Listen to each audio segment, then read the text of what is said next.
struggle in the first half, and it was a fantastic strike by the old Mane to put our noses in front, to put us in the lead just before half time, and we really needed that because we were struggling with the game in the first half, and you could tell the players they were carrying them effects from the midweek game in Istanbul and the Super Cup against Chelsea. So second half though, Liverpool came out, and it was quite evident that Liverpool really wants to get the second goal quite early, because there was always the case of Liverpool potentially tiring as the game went on. And Liverpool were in cruise control really in the second half, and eventually we did get the goal. I mean, Firmino should have put us 2-0 up before he eventually did do. Fantastic play by Sadio Mane, closing down and put it into the path of Firmino, and he basically went across field, didn't he? Took about 3 or 4 of them out the equation, and then slotted it in the corner to make it 2-0. And it was pretty much game over, wasn't it, there and then? But the problem then was, Liverpool was sort of like in cruise control, as I say. Should have made it 3-0. Andy Robertson was unlucky. And then all of a sudden, there was a little bit of a warning sign in the first half for Adrian, where he hit one onto, I think it might have been Ward-Prowse, that went out for a goal kick. And once again, Van Dijk knocked it back to him, and I just don't know what he was thinking. Danny Ings was closing him down, and he just didn't get any height or anything on his goal clearance, and then bang, all of a sudden, it's into the path of Danny Ings, and he goes into the net, a free goal, and those type of things can happen, when you're not the concentration levels aren't there, and of course after that it give Southampton that thought process then that they could probably snatch a point when Liverpool were, 3 points should have been in the bag, and they were pushing forward trying to get an equaliser, and then Danny Ings missed an absolute sitter. Should really have made it 2-2, but it would have been an absolute injustice really if Liverpool wouldn't have got the 3 points, because we were far superior in that second half. And as I say, a dodgy goalkeeper mistake has put us under a little bit of pressure towards the end of the game. But that said, to be fair to Adrian, he did make a couple of good saves in the game as well, so it wasn't a completely shambolic performance by the goalkeeper, because there were some good saves in there as well, to be fair, to give him the credit. But you can't be making mistakes like that in high-level football games in the Premier League. Well, any game of football really, but when it's a Premier League game, especially away from home like that, it's just, it invites the pressure, doesn't it, late on? And we could have ended up dropping 2 points there, where it would have been a scandal really. But thankfully Liverpool managed to get the 3 points and see the game out and go back top of the table, and hopefully we'll remain there. Excellent, cheers, Jay. Okay, over to you then. Elliott's going to talk a little bit about Arsenal's start of the season. Went away first game, beat Newcastle 1-0, and then a 2-1 victory against Burnley the weekend just gone. So give us your thoughts on the start of the season that Arsenal have made, and how have the team adapted to the new signings, and just give us your thoughts on them, please. Yeah, you bet. You can't complain with 6 points from 6, obviously. I think the fixture computer was pretty generous for us to start the season. Obviously, Newcastle away can be a little tricky, but they don't look very good.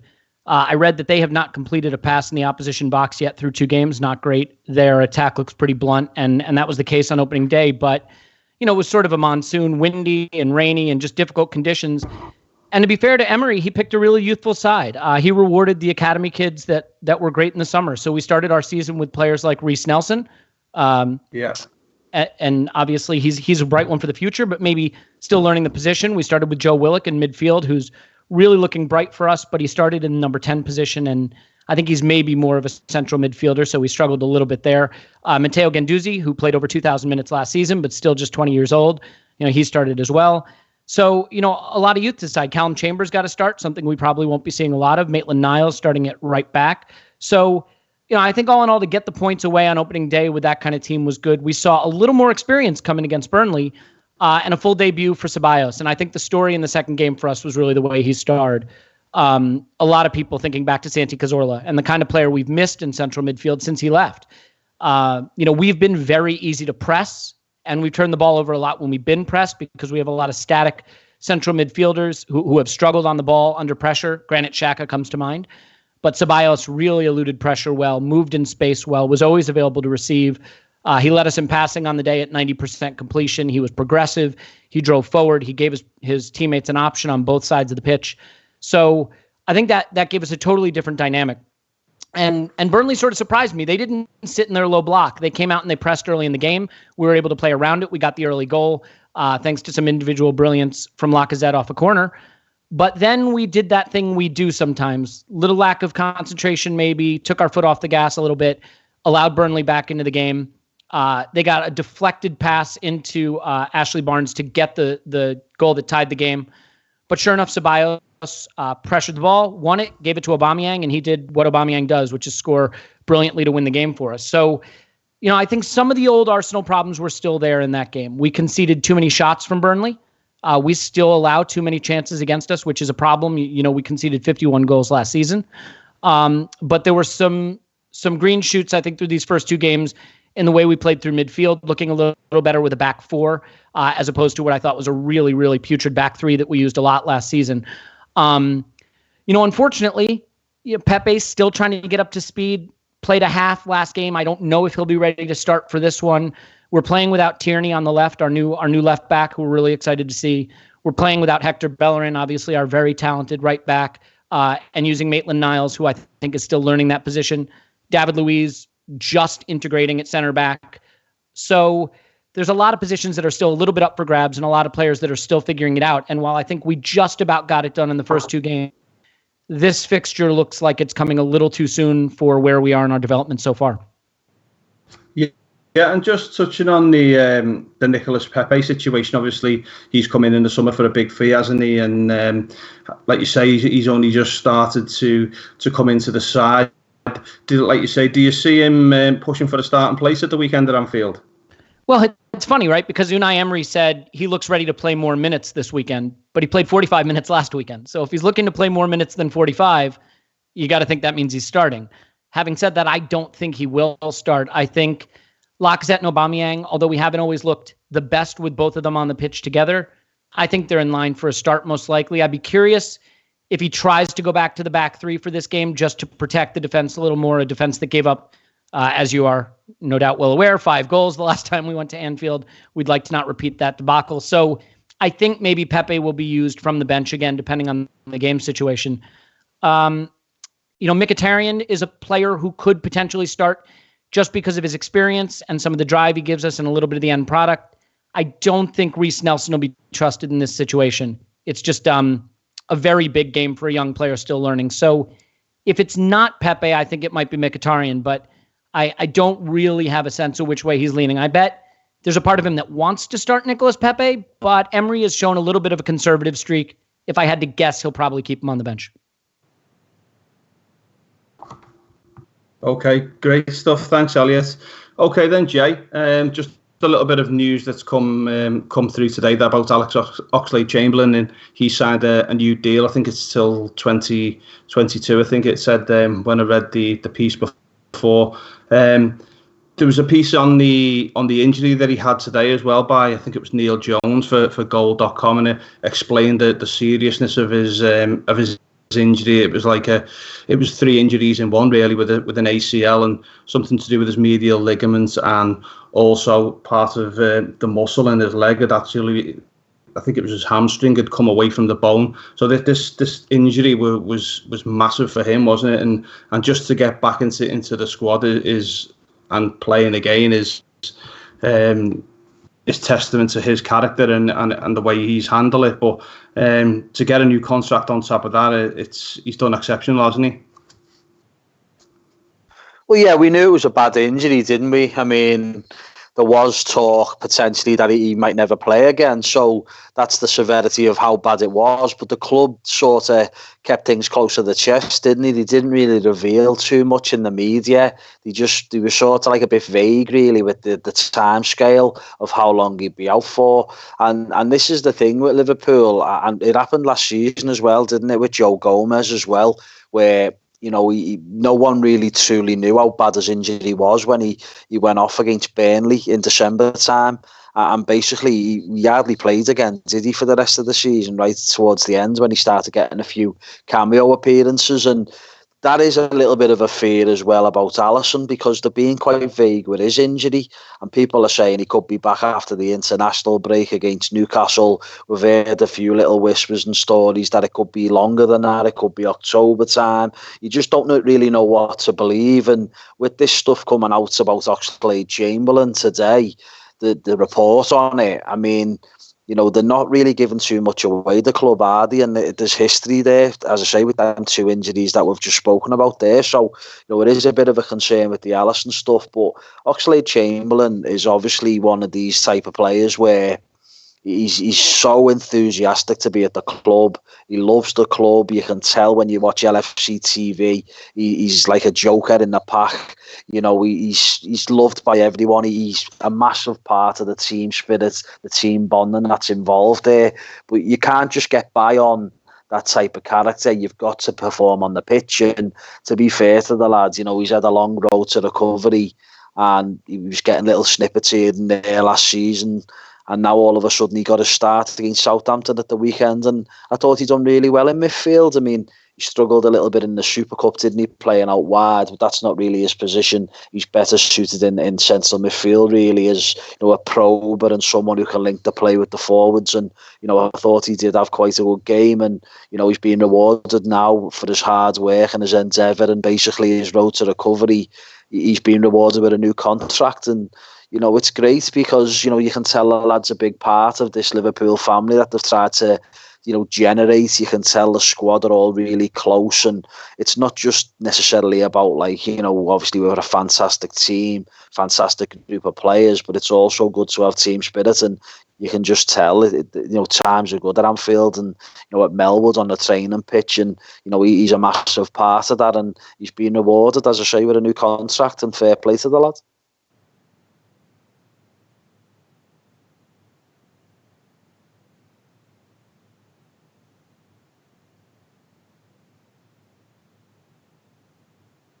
Peter, you're on mute still, mate.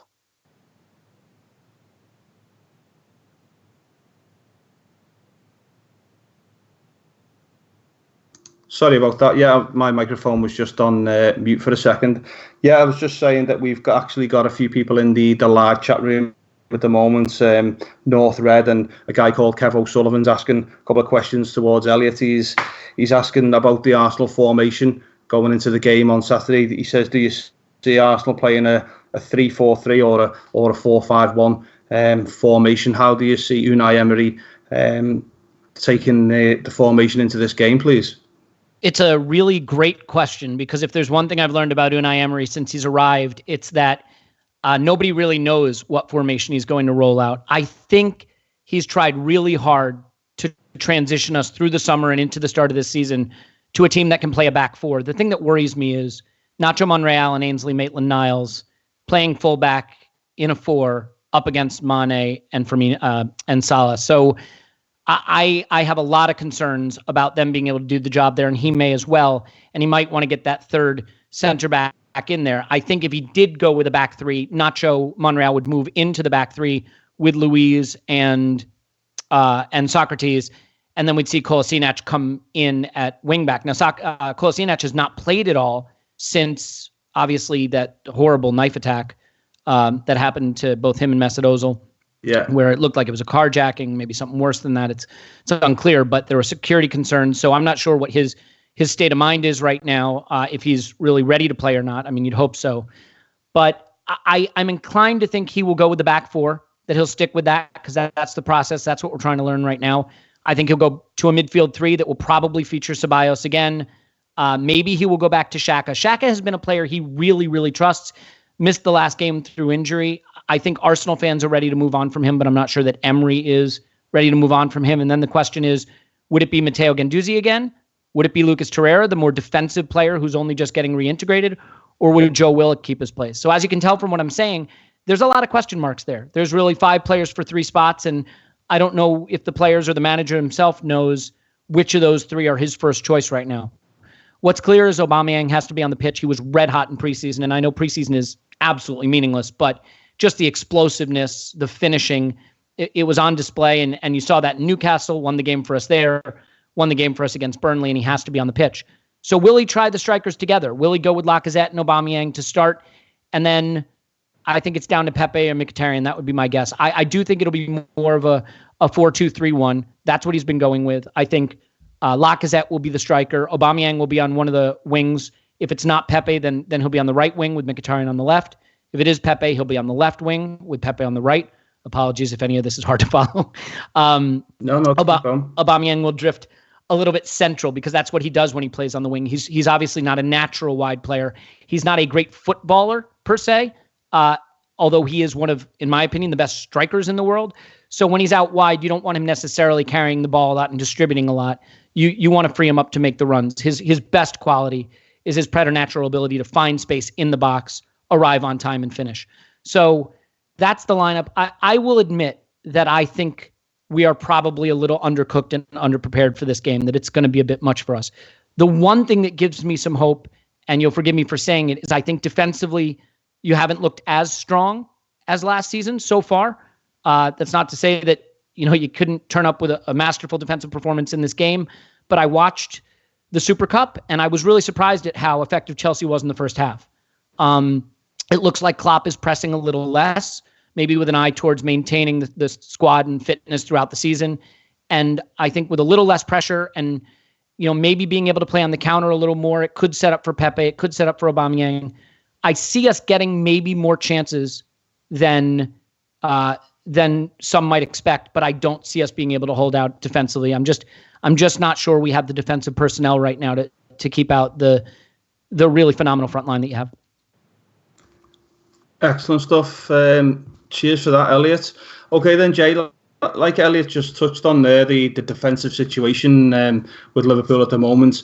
Do you see a difference to the way we're playing from last season? Obviously, it's been sort of highlighted that we're possibly playing a little bit more of a higher line, and Jamie Carragher pointed out on the Monday Night Football this week, didn't he, that he seems to think that Liverpool are trying to play the offside trap and trying to catch players in an offside position. Now, first of all, do you think that Liverpool have changed this tactically? And another point is, do you see VAR being one of the reasons as to why Liverpool may have changed defensively this season?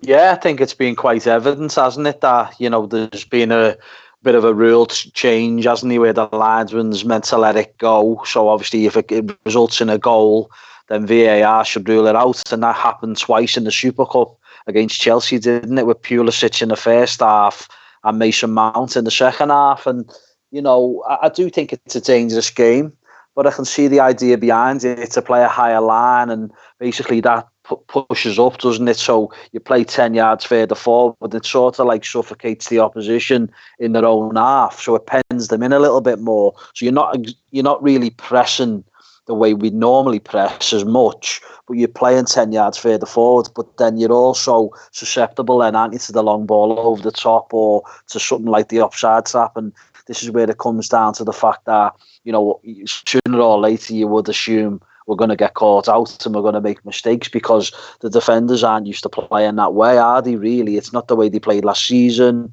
Liverpool conceded, was it 22 goals all last season? Quite a phenomenal record, really. So the most clean sheets in the league. Alisson won the Golden Glove Award, didn't he? So, it's something has changed, and it will be down simply, I think, purely down to the rule and obviously this VAR, because it is an unbelievably massive effect on things, and we've already seen it. There's only 2 weeks gone so far in the Premier League, and there's been so many incidents already now that some you'd agree with, some you disagree with, some have been deemed very harsh. But at the end of the day, it's all about getting the correct decision, isn't it? And the rules are in place. It's like the Manchester City game with the handball, Laporte. If that was against Liverpool, you probably would be furious. But, rules are rules, aren't they? And, it did hit his hand and it resulted in a goal for Man City. And that was a phase of play that, led to the goal, didn't it? So that's why it was ruled out. And it is taking a little edge, I think, off the game, because, it's not what we've been brought up with. We're not used to this type of system. But, it's here to stay by the looks of it, and there's nothing we can do about it. We've just got to get on with it. And obviously it is having a knock-on effect to the way Liverpool are playing. And, I would like us to get back to basics, to be honest with you, and play the way we were last year defensively, because it just suited us as a team, as a group, especially the defensive line. And now all of a sudden, the opposition are having quite a lot of opportunities to try and score against us. I think Southampton had 14, was it, at the weekend? I think Norwich had similar amounts as well at Anfield the week before.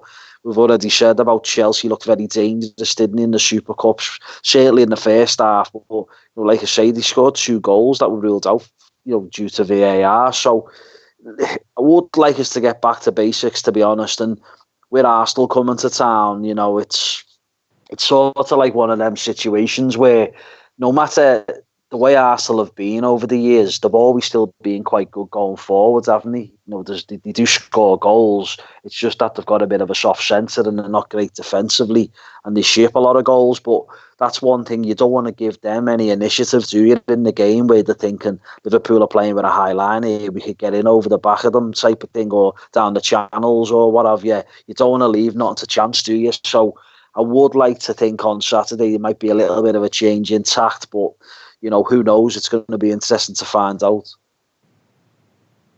Yeah, and like you touched on just before, with them playing this little bit more of a higher line, then they're more susceptible to a player running from deep, aren't they? If no one's going to be tracking, say, a midfield player who's come in late into the box, or a ball's played over the top and you've caught the striker offside, there's no suggestion to say you can't just stand there and a player can run from deep onto the ball, which has happened at times in the past few games. So I think it's something that Jurgen Klopp definitely needs to address. And with this being our first major Premier League fixture, if you like, against the Arsenal lying in second place, I think this is a time where he does really need to go back to basics and what he knows best from last season, when, like you say, only conceding 22 goals. So be very interesting to see what happens at the weekend.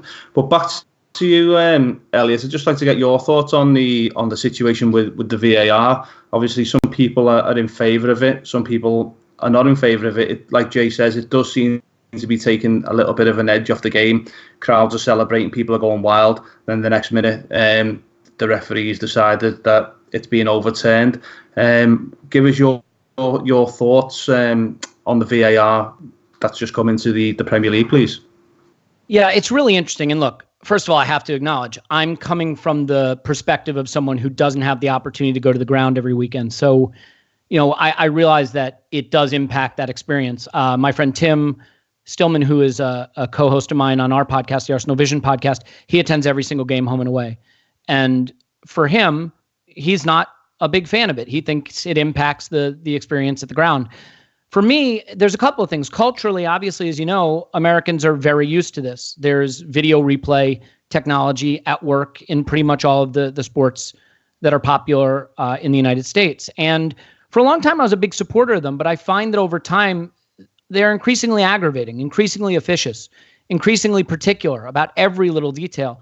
On the National Football League here, they are continuing to expand the reach of video replay into more and more and more aspects of the game, slowing the game, increasing advertising breaks during the broadcasts, and just generally making it to the point where no one really knows the rules now.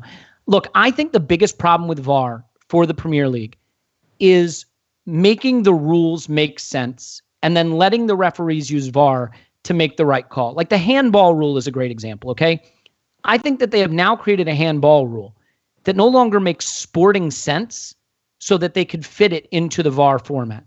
You look at the goal that was disallowed for City that gave Spurs a point in a game that they had no business taking points from.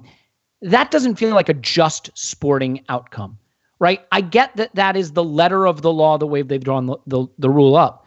But if that's the way the rule is now, then we've gone the wrong direction. We've created a handball rule that doesn't make sporting sense to support the technology.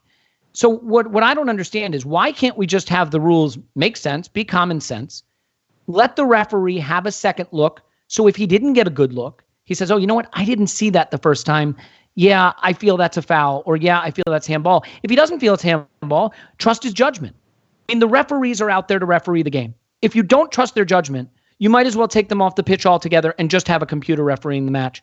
But for me, what VAR has done is it is starting to change the laws of the game so that the game itself doesn't really resemble the one that we all support. The offside goals that we saw in the City game in the first week, I keep picking on City, but they've had some of the more controversial VAR calls so far. The handball call against Spurs, those are not within the spirit of the game the way we support it. So look, I am fully in favor of technology helping the referees see the game better. I wish we had better referees. I'd be in favor with putting more referees on the pitch, put them on the touchline, put them wherever you need to. But at the end of the day, I think changing the laws of the game to support the technology is very backwards, and that's kind of where we are. So, yeah, I think refereeing has been a problem in the Premier League. I think it's more down to the standard of the referees than it has been the technology.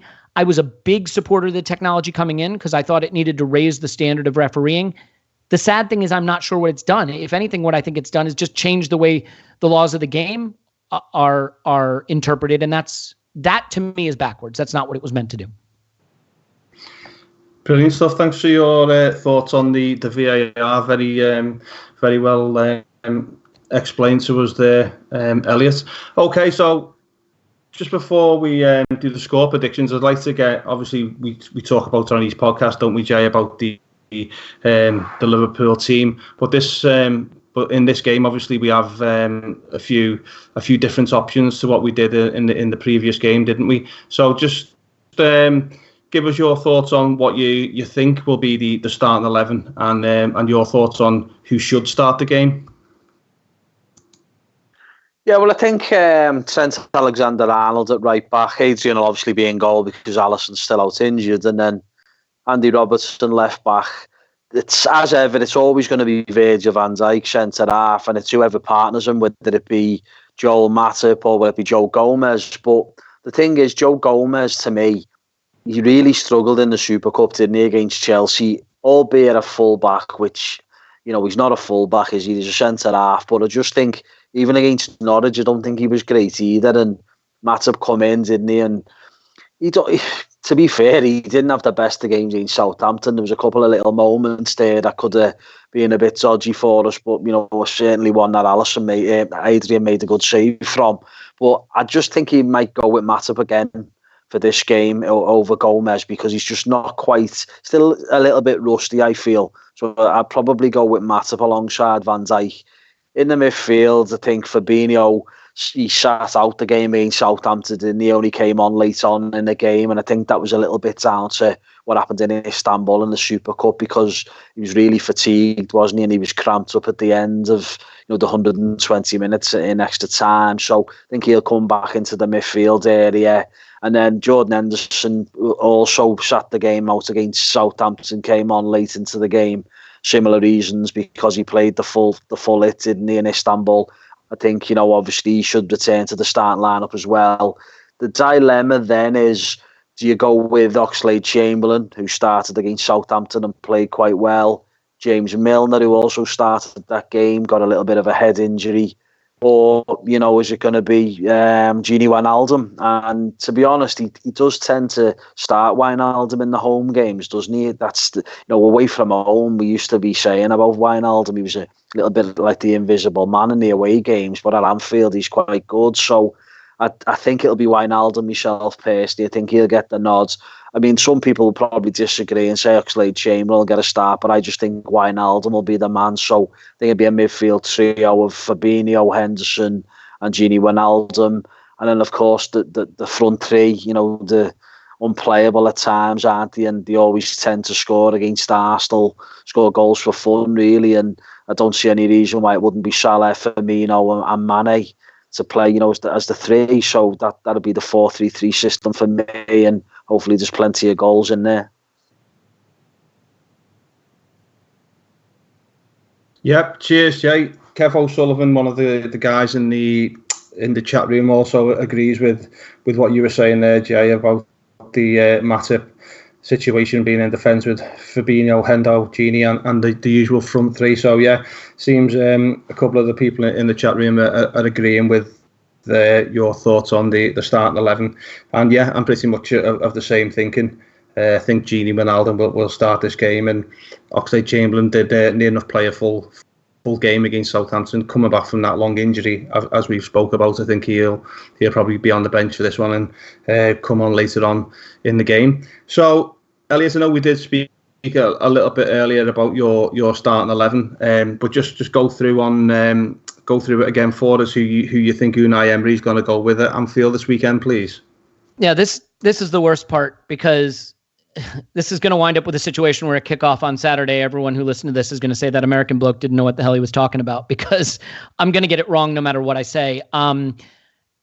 Emery used a back three to close down the game against Burnley, and it worked. And there's a little part of me that worries that his conservative side is going to get the better of him, and we will see a back three with Maitland-Niles at wing back, Kolasinac at wing back, Luiz, Socrates, and Nacho Monreal as the back three, a midfield two, and it would be 4-1-2 or 3-4-3, however you want to say it. The midfield two would probably then be Xhaka and Guendouzi, which is what he's picked in the past when he's done that, and it hasn't worked, unfortunately. And then it would be Lacazette, Aubameyang, and Mkhitaryan.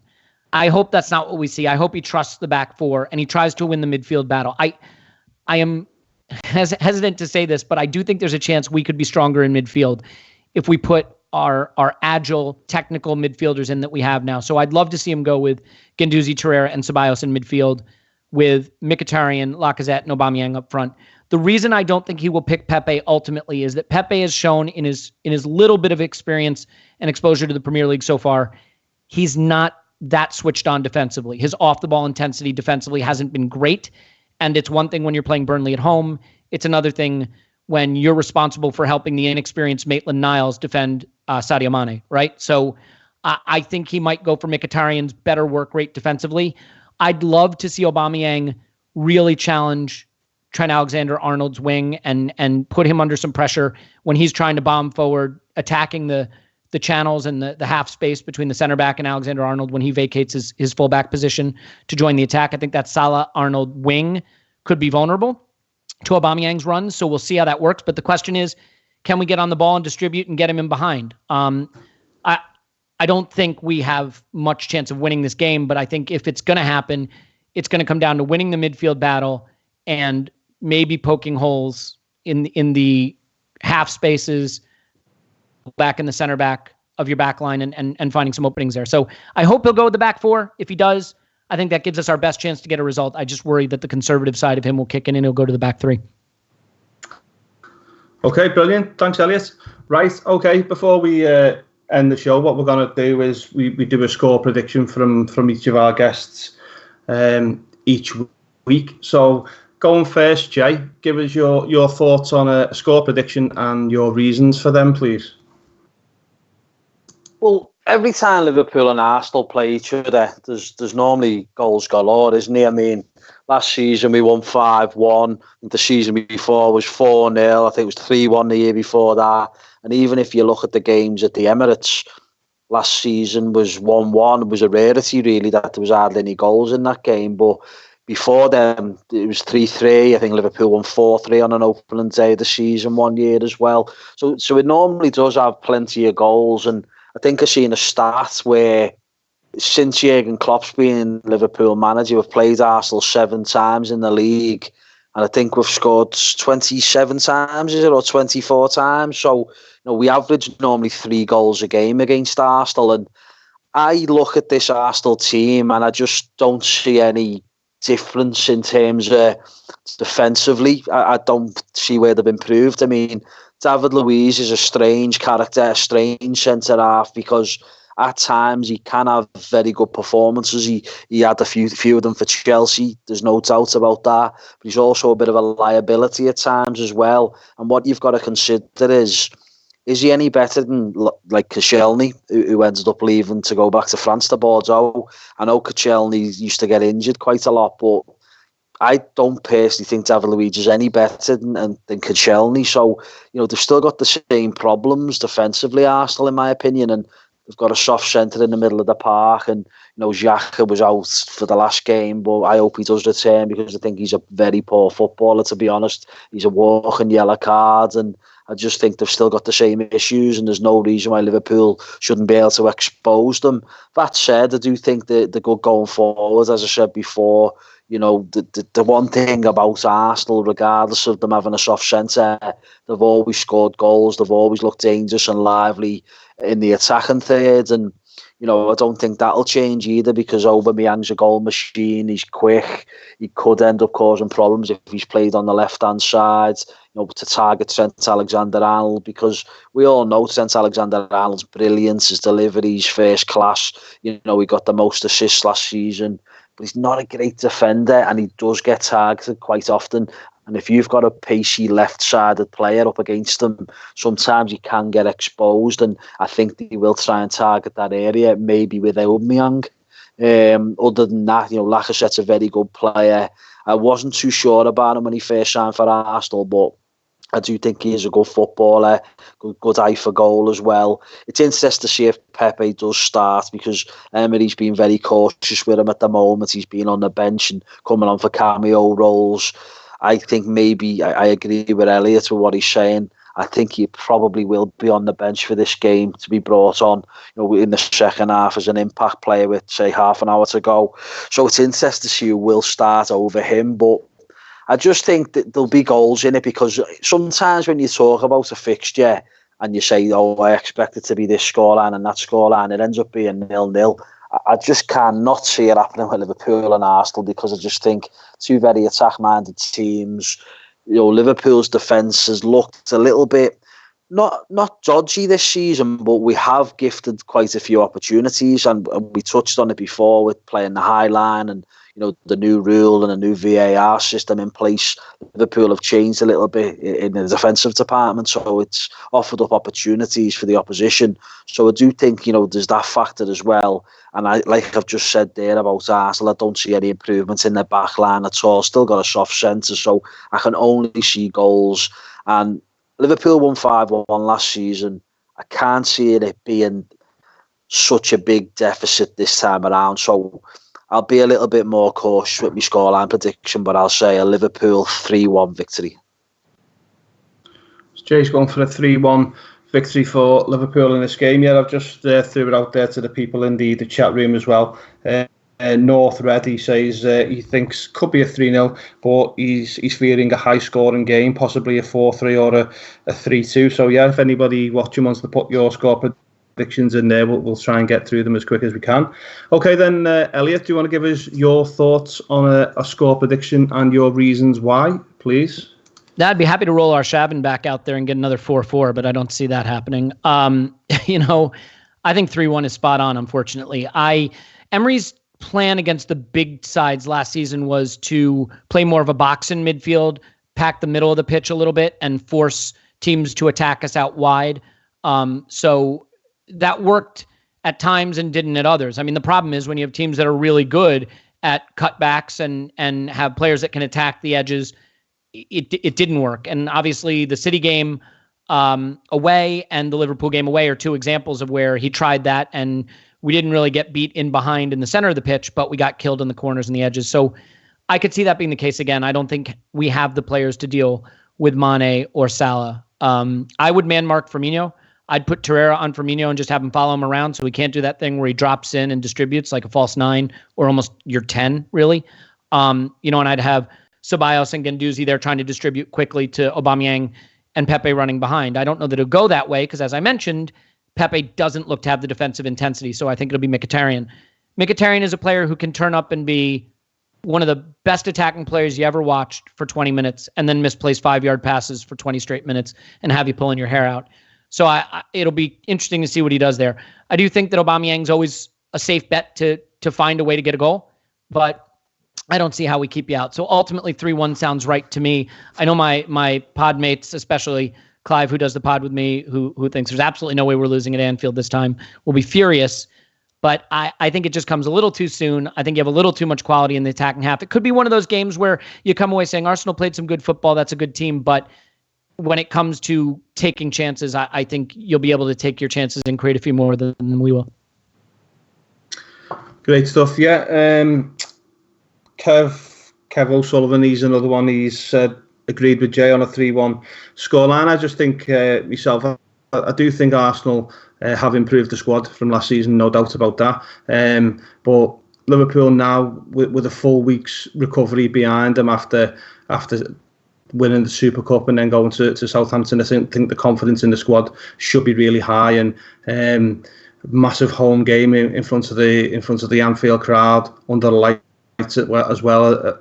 Evening kickoff. I just think Liverpool are going to be really, really up for this game, and I can see Liverpool scoring goals, but like you say, I can also see Arsenal scoring goals.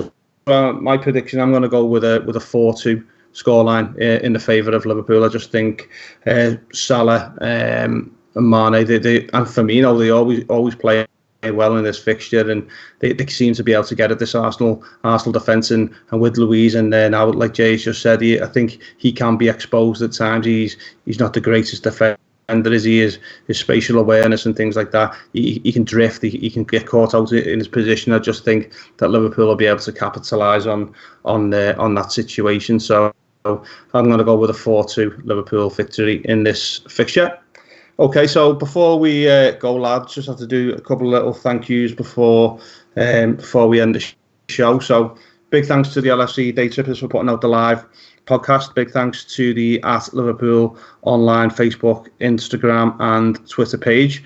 Also, don't forget to keep up to date with the No More Knives campaign run by Paul Bentley, Lee Butler and a few of the guys over there. If you check out their Twitter page, they've got a new boxing event lined up for, I think it's November. Sean Mashadod, the boxer from the Whittles, involved in that alongside Paul. So if you have a look on their Twitter pages, Facebook pages, you can get all the details about that in the future. So big thanks to Elliott and big thanks to Jay for joining me on the podcast tonight, lads. Yeah, thanks for having me on. Yeah, it was a real pleasure. I'd love to come back anytime if people can tolerate the accent and the Arsenal viewpoint. And I'm going to add one more thing, even though you're saying goodbye to me, but just real quick. The one thing about David Luiz, he does have an eye for a long pass. And if you guys play a high line and Luiz can get on the ball, the one thing I'd look for is, can he distribute over the top to Aubameyang? Because he started to try that a little bit against Burnley. And that could be just a little secret thing to look out for in the match. Yeah, could possibly do well in the NFL once he leaves football, do you think? Thanks for that. Cheers. Not a problem. Yeah, but thanks very much for your time, Elliott. And yeah, we'd really appreciate you coming back on again in the future. It's brilliant. Thanks a lot. Okay, and thanks to you, Jay. Cheers, lads. Enjoy the game. Hopefully it'll be a goals galore and goal fest, and hopefully Liverpool win though. Brilliant stuff. And yeah, thanks to everybody who's commented in the chat room tonight. There's been quite a few. If we haven't got onto your comments, really appreciate it. And if you can bear with us, we will get through the comments more and more.